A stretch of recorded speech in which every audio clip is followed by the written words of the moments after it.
Hello guys. We will be talking about pod manifest files.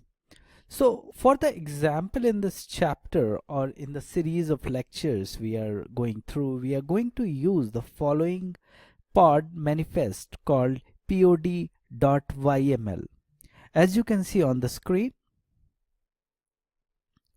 Now, although this file is in YAML format, you can also use JSON. Straight away we can use 4 top level resources that we are going to need to understand. One is API version, .kind, .metadata and .spec.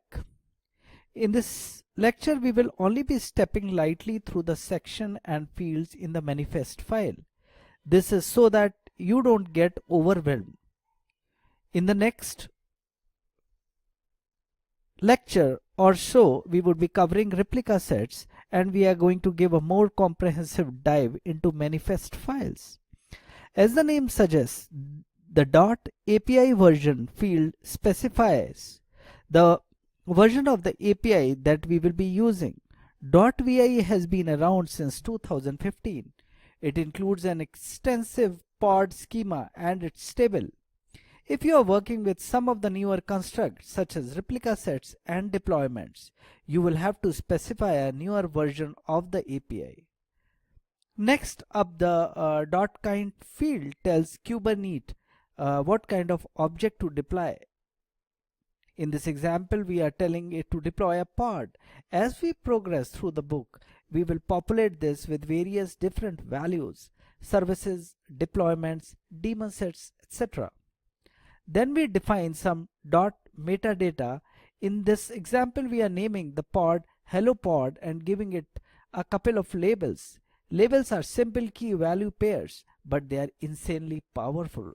We will talk more about labels later as we build our Kubernetes knowledge step by step. Last but not the least, we have got the .spec section. This is where we define what is in the pod. In this example, we are defining a single container pod, calling it hello CTR, basing it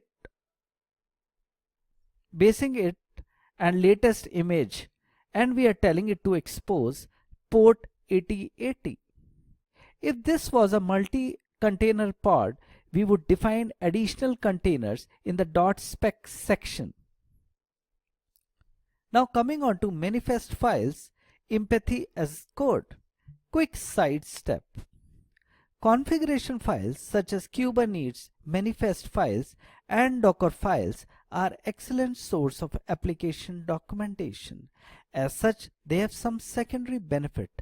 Two of these includes: 1. Helping speed up the onboarding process for new team member. 2. Helping bridge the gap between developers and operations. So, if you need a new team member to understand the basic function and requirement of an application, get them to read the application manifest and Docker file. If you have a problem with developers not clearly stating their application's requirement to operation, get them to use Kubernetes and Docker, as they describe their application through Docker files and Kubernetes manifest. These can then be used by operations staff to understand how the application works and what it requires of the environment. These kind of benefits were described by a couple of authors in different books, various books in the market. While describing config files like these as this might be a bit of stretch, there is merit in the concept which will of course help. We will discuss about these items at a granular level soon. Thank you.